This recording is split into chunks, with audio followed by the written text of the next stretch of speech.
बिस्मिल्लाहिर्रहमानिर्रहीम। अस्सलाम वालेकुम नाज़रीन, आप यूट्यूब चैनल देख रहे हैं। मैं इमरान खान हूँ। पेट्रोल की डीजल की कीमतें हुकूमत ने बढ़ा दी हैं। अगर आप एवरेज देखें तो लगभग 500 रुपये लीटर हो चुकी है पेट्रोलियम मसनूआत। जो पेट्रोल है इससे पहले इन्होंने बढ़ा दी थी हाई ऑक्टेन की कीमत, वो तो बहुत ही ज़्यादा हो गई है, वो तो अब कोई डलवा ही नहीं सकता गाड़ी में। तो जो आम पेट्रोल है उसकी कीमत 458 रुपये और जो डीजल है उसकी कीमत 520 रुपये इन्होंने कर दी है। वजह बता रहे हैं जी, जंग चल रही है खित्ते में, उसकी वजह से हम ये कीमतें बढ़ा रहे हैं। इमरान खान के दौरे हुकूमत में 150 रुपये वाला जो फी लीटर पेट्रोल था वो आज 458 रुपये का है और जो डीजल 146 रुपये का था वो आज 520 रुपये का है। जो तीनों ममालिक जंग लड़ रहे हैं वहां पे पेट्रोल की कीमतें नहीं बढ़ रही, लेकिन पाकिस्तान में पेट्रोल की कीमतें बढ़ रही हैं, लगातार बढ़ रही हैं। खित्ते के दीगर ममालिक को देख लेते हैं जो पेट्रोल पैदा नहीं करते, जो पेट्रोल इंपोर्ट करते हैं और इंपोर्ट करने के बाद उसको इस्तेमाल करते हैं। अफगानिस्तान को ले लें, Iran, Afghanistan, Bharat, Nepal, Sri Lanka, Ethiopia, Indonesia, Bangladesh, Japan, Australia, Korea, Myanmar, Vietnam, Mongolia. मैंने इन सारे ममालिक की लिस्टें निकाली हैं और बहुत सारे ममालिक की, दर्जनों ममालिक। ये वो ममालिक हैं जो पेट्रोल पैदा नहीं करते और जहां पे आमदन के जराए पाकिस्तान के बराबर या पाकिस्तान से थोड़े ज्यादा ऊपर नीचे ऐसे ही हैं।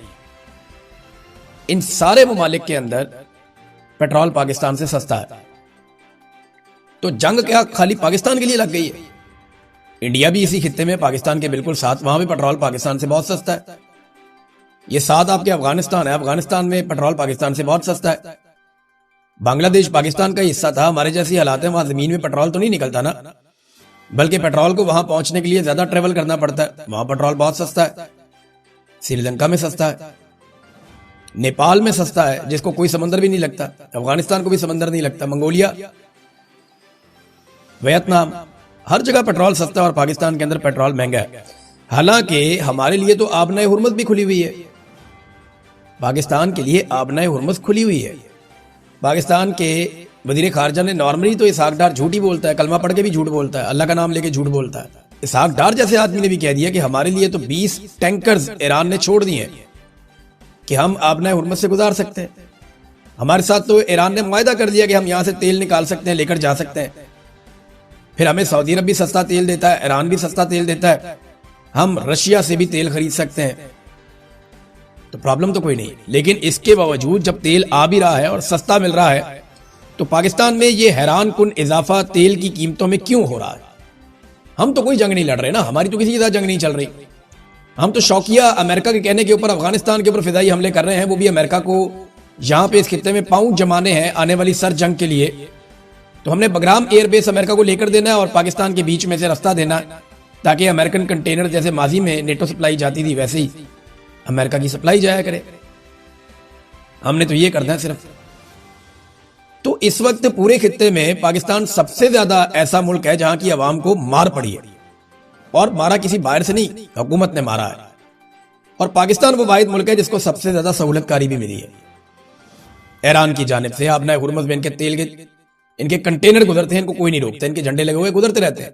ट्रंप ने गवाही दी है, सागडार ने कहा है, लेकिन इसके बावजूद अवाम की कमर क्यों तोड़ी गई ये मैं आपको अब बताता हूं।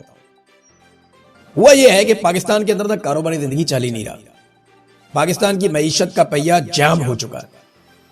मौजूदा सरकार के पास सिर्फ 3 रास्ते हैं खसारा पूरा करने के लिए। पाकिस्तान लगातार खसारे में जा रहा है और अवाम के ऊपर बोझ डाल डाल के ये पाकिस्तान को डिफॉल्ट से बचाने की कोशिश कर रहे हैं।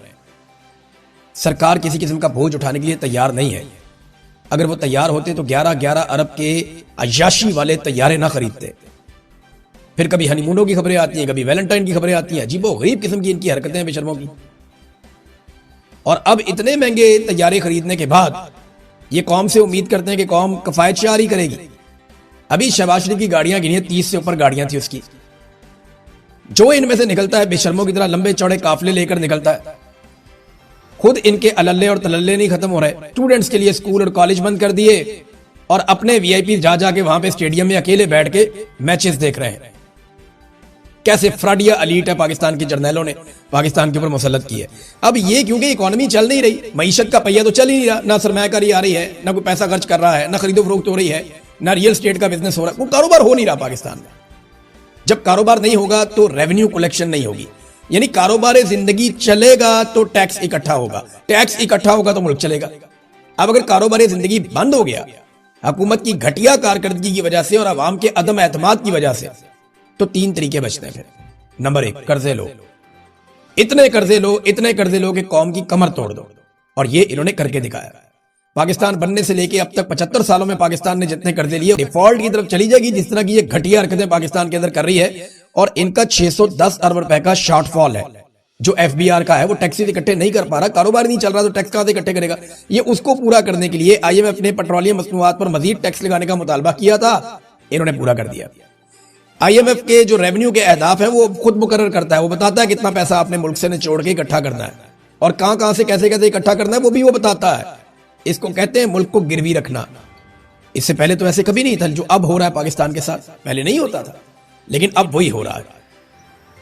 अच्छा, पेट्रोल महंगा करने के साथ ही हुकूमत ने अपनी जो फ्रेंडली अपोजिशन है उसको भी लॉन्च कर दिया है। यानी फौरी तौर पे जमात इस्लामी, फजलुर रहमान वगैरह इनको एक्टिवेट कर दिया कि तुम लोग ना फ्रेंडली किस्म का एहतजाज कर दो, मम्मी रेडी किस्म का, हल्की आंच के ऊपर आप एहतजाज करें ताकि हकीकी अवामी एहतजाज हो ही ना सके। तरीका होता है ना, ये वारदात का एक तरीका है कि अपने बंदों के जरिए से ये एहतजाज करवा दो, इससे पहले कि अवाम निकल आए। अगर अवाम निकल आई तो अवाम तो मारेगी इनको डंडे, इनको पकड़ के गिच्ची से आके कि बंदे के पुत्र बनो, तुम झूठ क्या बोल बोल के तुम हुकूमतों में आकर बैठ गए हो और इक्तदार पे तुमने कब्जा कर लिया। अब दो जवाब अवाम तो करेगी इनके साथ ये। तो ये करते क्या है कि अपनी मर्जी के बंदे, अपनी मर्जी की पार्टियां उन्हें कहते हैं आओ जी, चाबी देते हैं उनको, वो आके बेचारे एहतजाज करते हैं और उसके नतीजे में अवाम को लगता है एहतजाज तो हो रहा है, हमारी आवाज तो उठाई जा रही है, और फिर ये फ्रेंडली अपोजिशन के साथ अपना मैच खेल लेते हैं। उसके लिए जमात इस्लामी को मैं देख रहा था, थोड़ा फजलुर रहमान साहब की पार्टी देख रहा था, ये दोबारा से रीलॉन्च हुए हैं।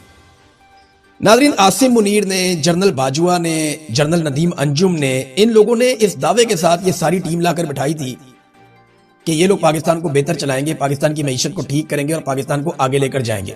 फिर ये इन्होंने अपने बंदे भी लाके इंजेक्ट किए, यानी वजीर दाखिला भी इनका है, वजीर खजाना भी इनका है, अपने बंदे भी लेकर आए, खुद भी बैठे हुए हैं SIFC समेत मुख्तलिफ जगहों के ऊपर, हर महकमे के अंदर कोई ना कोई रिटायर्ड जनरल अपना बिठाया हुआ है। तो चीजों को कंट्रोल कर रहे हैं, इसके बावजूद चीजें ठीक नहीं हो रही, इनके वादे पूरे नहीं हो रहे, इन्हीं को जवाब देना पड़ेगा। देखे ना, ये हुकूमत इतनी बेशर्म है, डटाई के साथ एक दूसरे को शाबाश दे रहे हैं कि जनाब कमाल कर दिया आपने, इससे ज्यादा भी आप बढ़ा सकते थे। क्यों भाईजान, 5,000 रुपए का करना लीटर पेट्रोल, नहीं जी आप इससे ज्यादा बढ़ा सकते थे, शुक्र है आपने इतना ज्यादा नहीं बढ़ाया। वो इतना ज्यादा पाकिस्तान की तारीख में कभी नहीं बढ़ा जितना आपने बढ़ा दिया पकड़ के। 458 रुपए का 520 रुपए का लीटर, फॉर गॉड सेक यार, आप क्या कर रहे हैं पाकिस्तानियों के साथ? या पूरे रीजन में कोई ये नहीं कर रहा अपनी कौम के साथ? हमारी तो जंग भी नहीं हो रही अभी किसी के साथ, अगर हमें जंग लड़ना पड़ गई तो बेड़े गर्क कर देंगे हमारा। अभी तो हमारी जंग नहीं हो रही, और जिनकी जंग हो रही है वहां पे ये फर्क नहीं पड़ रहा इन चीजों का। वो अपना अशियाए खुर्दनोश भी ठीक है, बाकी चीजें भी ठीक है। इमरान खान साहब के दौर के साथ जरा मवाजना करते हैं, और याद रखिएगा उन तमाम टाउट्स को जो मौजूदा रजीम को डिफेंड करते हैं, जो हाइब्रिड निजाम की तारीफें करते हैं, वो सारे इस तबाही के लिए जिम्मेदार है। ये जो दहशतगर्दी है, सरमायाकारी खत्म हो गई, मईशत तबाह हो गई, ह्यूमन राइट्स की बेशुमार वायलेशंस हो गई, ये जो महंगाई है, ये सारे टाउट्स बराबर के हिस्सेदार हैं और जिम्मेदार हैं, जो रोजाना कॉलम लिख लिख के, रोजाना बयान दे दे के, रोजाना वीलॉग कर करके बताते हैं नहीं जिन्हें बड़ी कामयाबियां मिल रही हैं, क्या जबरदस्त शानदार कामयाबियां मिल रही हैं, झंडे गाड़ दिए, ये गाड़ दिए झंडे उन्होंने। अब नाज़रीन, इमरान खान साहब के दौरे हुकूमत में भी तेल महंगा हुआ था, लेकिन कितना? 150 रुपए लीटर पेट्रोल और 146 रुपए लीटर डीजल। और इंटरेस्टिंग बात आपको बताऊं, इमरान खान साहब के दौर में आलमी मंडी में तेल बहुत महंगा हो गया था। और एक और दिलचस्प बात आपको बताऊं, आज भी आलमी मंडी में पेट्रोल उतना महंगा नहीं हुआ जितना महंगा इमरान खान साहब के दौरे हुकूमत में हो गया था। आज जंग के बावजूद आलमी मंडी में पेट्रोल उतना महंगा नहीं हुआ जितना इमरान खान साहब के दौरे हुकूमत में महंगा था। वहां तक अभी भी नहीं पहुंचा। वो उतना महंगा पेट्रोल खरीद के इमरान खान जो है वो 150 रुपए का लीटर बेच रहा था, और ये उससे सस्ता खरीद के आज 500 रुपए का लीटर तक लेकर चले गए हैं। 520 रुपए लीटर डीजल ये बेच रहे हैं, जो वो 146 रुपए लीटर बेच रहा था।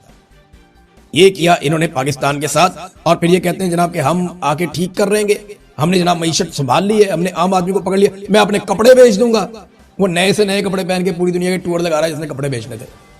वो दूसरी जो कहती थी मेरे अब्बा ने दिल पे पत्थर रख लिया है, वो अब्बा दिखाई नहीं देता कहीं पे, अब किधर गया?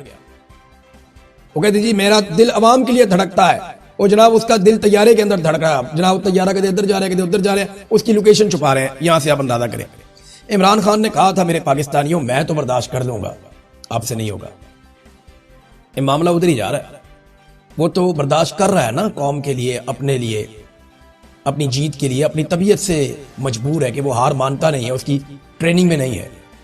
वो लड़ता जाएगा लड़ता जाएगा लड़ता जाएगा अपने मुल्क के लिए, अपने लिए। लेकिन उसने कहा था मैं तो बर्दाश्त कर लूंगा, आपसे नहीं होगा। तो पाकिस्तानियों को उसके साथ पूरी ताकत से उस वक्त खड़े होना चाहिए था जब वो ये बात बता रहा था। हम रूस से ले सकते थे तेल, हमने नहीं लिया। इमरान खान इसी रास्ते पे चल रहा था ना जिससे जर्नैलों को जो है वो मुसीबत पड़ गई थी। फिर अमेरिका से सिफारिशें करवा के वहां से साइफर आ गया और इमरान खान को निकाल के बाहर कर दिया। अभी रशिया ने एक दूसरा बहरी जहाज भी भिजवाया है क्यूबा में। पहले एक भिजवाया था। बहरीन में अमरीकी एल्यूमिनियम की सनतें हैं, जो स्टील मिल है अबू धाबी में वो भी अमेरिका की है। राफेल असला साजी की सनतें हैं इसराइल के अंदर, उनको भी वो कह रहे हैं हम तबाह करने लगे हैं। मनामा के करीब अमरीकी फौजी ठिकाना है। एक और बिन गोरियान एयर बेसिस हैं, यहां पे अटैक करेंगे वो। तेल अवीव में, हीफा में, एलात में, नकब में और दीगर जगहों पे कोई फौजी मराकज हैं। वो सारी उन्होंने एक लिस्ट दी हुई है ईरान ने कि हम यहाँ पे अब हमले करने वाले हैं। जितने भी आम शहरी हैं वो इन इलाकों से अपने आप को दूर रखें, यहाँ पे कोई किसी जरूरी काम से भी ना जाए, क्योंकि किसी भी वक्त ईरान अटैक करेगा और फिर होने वाला नुकसान जो है उसकी जिम्मेदारी ईरान की नहीं होगी। अमेरिका लगातार ईरान का इंफ्रास्ट्रक्चर इस उम्मीद पर तबाह कर रहा है कि एक दिन ईरान की कमर झुक जाएगी और ईरान कहेगा जी बैठे हम मुज़ाकरात कर लेते हैं। अमेरिका को फेस सेविंग चाहिए, जीत का तासुर चाहिए। लेकिन वो ये जानते नहीं है कि ईरानी मरते भी जाएंगे ना, वो पीछे नहीं हटेंगे। मैं उसकी आपको एक वजह समझाता हूँ, इसको टेक्निकली आप समझें। एक खबर है, मैं आपको पढ़ के सुनाऊंगा, आपको सारी बात समझ आ जाएगी। ये ईरानी पार्लियामेंट के स्पीकर हैं मोहम्मद बाकर कालीबाफ। उन्होंने एक ट्वीट किया है, ट्वीट तो बड़ा लंबा है। उन्होंने बताया कैसे वो अपनी जवानी में बंदूक लेकर निकले अपने मुल्क की हिफाजत के लिए। उनका भाई शहीद हो गया, उनके बहुत सारे दोस्त शहीद हो गए। उन्होंने अपना वो दुख बताया, वो तकलीफ बताई, लेकिन उन्होंने ये भी बताया कि हमारे पास दूसरा ऑप्शन कोई नहीं होता। हम दुश्मन से लड़ते हैं अपनी मट्टी के लिए और हम ऐसे ही हैं हमेशा से, और हजारों साल की उनकी तारीख है। तो उन्होंने बताया कि अब तक जो, बल्कि मैं आपको ना वो एक दो जुमले हैं उनके जिसके अंदर सारी कहानी है वो मैं आपके सामने रखता हूं।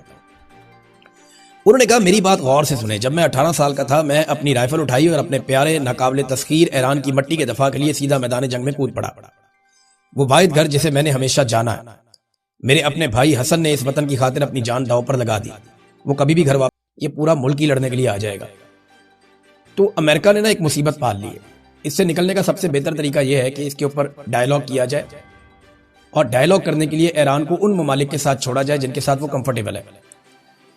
जंगबंदी की जाए गैर मशरूत तौर पे, फौरी तौर पे। तमाम स्टेक होल्डर्स रुक जाएं, हमले बंद कर दिए जाएं, और फिर आबनाए हुर्मुज़ को खुलवाने के लिए और ईरान के साथ बातचीत करने के लिए एक टीम बनाई जाए आलमी सतह की, और उन ममालिक की जिन पे वो एतबार कर सकता है, जैसे कि स्पेन है, जर्मनी है, फ्रांस का किरदार भी उतना बुरा नहीं रहा, जापान बात कर सकता है, चाइना रशिया बात कर सकते हैं। फिर मुसलमान मुल्कों को अगर आप देखें तो तुर्की, पाकिस्तान और मिस्र, हत्ता कि बहुत अच्छा रोल प्ले कर सकता है ओमान, कतर भी। तो ये